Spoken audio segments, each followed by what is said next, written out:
होना आजकल ज़्यादा घरों की समस्या बन चुकी है। तो क्या आप जानते हैं, आपकी कुंडली में अगर मांगलिक दोष है लेकिन फिर भी आप मांगलिक नहीं हैं, कैसे? जानते हैं पंडित अक्षय शर्मा से। मांगलिक दोष जो है कुंडली का सबसे भयंकर दोषों में गिना गया है। खास तौर पर यह वैवाहिक जीवन के लिए होता है, जिनकी शादी में पत्नी की या पति की मृत्यु हो सकती है, आपस में संबंध खराब हो सकते हैं और घर परिवार बड़े दुख और क्लेश से युक्त हो सकता है। उसको मंगलिक योग में ही सबसे ज़्यादा बुरा माना गया है। सभी शास्त्रों में और बहुत से ज्योतिष ग्रंथों में मंगलिक दोष को अच्छा नहीं माना गया है।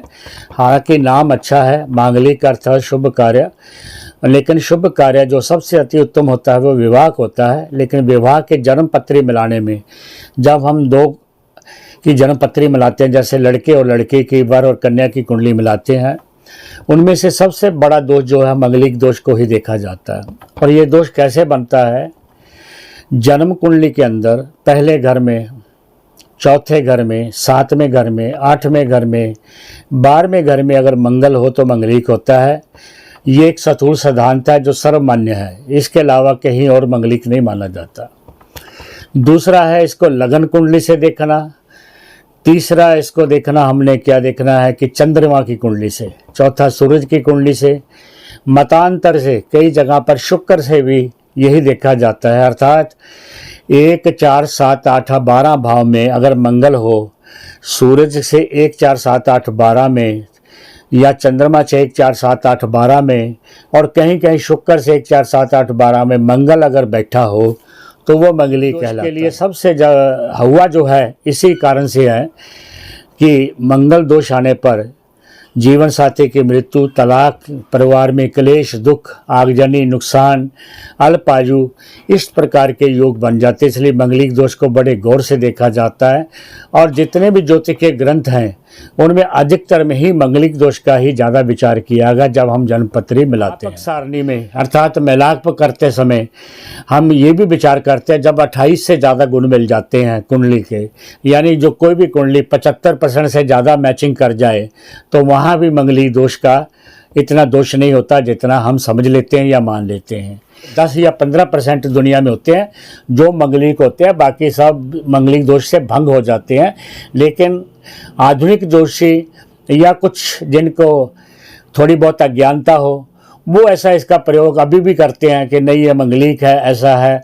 वो कहते रहते और कहते रहेंगे, क्योंकि मंगल को देखना तो आसान है मंगलिक कैसे होता है, पर मंगलिक को भंग कर लेना, यानी मंगल का वाकई कुंडली पे असर है, मंगलिक असर कर रहा है नहीं कर रहा, इसके ऊपर शोध बहुत ही कम करते हैं। अगर 10 जोशी हैं तो 6 जोशी इसका विचार नहीं करते हैं। बहुत विद्वान, अच्छे पढ़े लिखे, सूझवान, शास्त्र और सिद्धांत को पढ़ने वाले ही लोग इस चीज़ को मानते हैं कि ये इस बात से मंगल दोष भंग हो जाता है। मिलाते समय सबसे पहले हम देखते हैं लड़के की आयु कितनी है, लड़की की आयु कितनी, क्या ये लंबे समय तक साथ रहेंगे। फिर हम देखते हैं कि इनकी संतान कैसे होगी, संतान में कोई बाधा तो नहीं है, संतानहीन योग तो नहीं है, अल्प संतान योग तो नहीं है, ऐसा कुछ अल्पायु की संतान तो नहीं है, किसी रोगी संतान तो नहीं पैदा होगी, या संतान को कोई कलंक लगाने वाली तो नहीं पैदा होगी जो संतान कलंक लगाए। तो ऐसे विचार किए जाते हैं कि धन ऐश्वर्य रहेगा, इनके पास सब प्रॉपर्टी, जमीन जायदाद, ऐश्वर्य कैसे रहेगा। तो ऐसे हम विचार करते हैं। उनमें मंगलिक का विचार अलग से किया जाता है। वो मिलाने में जो सबसे प्रथम है वो कुंडली मिलान में है। गुण मिलान में आपका नक्षत्र होता है, और नक्षत्रों में भी कई नाड़ी दोष आदि इत्यादि आ जाते हैं, तो उनका भी परिहार होता है।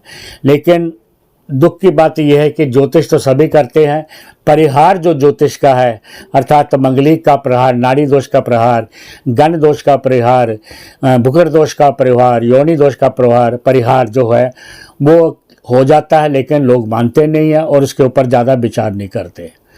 तो मंगलिक के लिए मैं ये कहूँगा कि अगर शनि किसी जगह पर बैठकर मंगल को देख ले, किसी भी भाव में बैठकर, तो मंगलिक दोष शांत हो जाता है। वहाँ पे मंगल कुछ नहीं कर पाता। अगर बृहस्पति भी इसी प्रकार कहीं भी बैठकर मंगल के ऊपर अपनी पूर्ण दृष्टि डाल देता है, तो भी वह व्यक्ति मंगलिक नहीं होता, चाहे कितना भी खराब क्यों ना हो। अगर मंगल के खानों में अर्थात 1, 4, 7, 8, 12 में शनि हो तो भी मंगलिक दोष भंग हो जाता है। अगर 9वें घर में शनि हो होरा शास्त्र अनुसार तो भी मंगलिक दोष भंग हो जाता है। अगर इन्हीं भावों में 1, 4, 7, 8, 12 में बृहस्पति आ जाए तो भी मंगलिक दोष भंग हो जाता है। मंगल वक्री हो जाए तो भी मंगलिक दोष भंग हो जाता है। मंगल उच्च राशि का हो जाए तो भी मंगलिक दोष भंग हो जाता है। मंगल त्रिकोण राशि में आ जाए तो भी मंगलिक दोष भंग हो जाता है।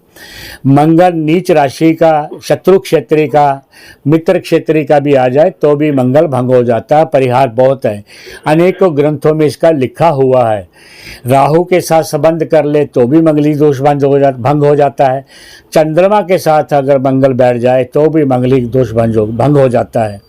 इसलिए जितना गहराई से हम या जितनी दृढ़ संकल्प से या जितनी ठोस या जितना दृढ़ता से हम कहते हैं कि यह मंगलिक है और उसका कोई उपचार नहीं, उतनी ही दृढ़ता से मंगलिक दोष भंग भी हो जाते हैं। मंगलिक बताना आसान है, पर वाकया ही वो मंगलिक है या नहीं है ये बताना अति कठिन है, क्योंकि मंगल का जो परिहार है आम जोशी या तो जानते नहीं हैं या मानते नहीं हैं या बताना नहीं चाहते, या उनका कोई कारण होगा जिस कारण से वो ज्योतिष की सेवा सही ढंग से नहीं कर रहे। लेकिन अच्छे जोशी, विद्वान जोशी, जो खानदानी जोशी हैं, जो लोभ से रहित है, डर से रहित है, वह लोग इन चीज़ों का अनुसरण करते हैं, मानते हैं और लोगों का भला करते हैं, बताते हैं कि मंगली कोई हुआ नहीं है, डरने की बात नहीं है। ये इतना भयंकर नहीं जितना आपके डर में इसका या दिमाग में डर बिठा दी गया उतना नहीं है, इसलिए चिंता करने की जरूरत नहीं। बड़े प्रेम से अच्छे विद्वान के पास जाकर, अच्छे जोशी के जाकर इस मंगली को जाने है या नहीं है, फिर आप कोई निर्णय करें।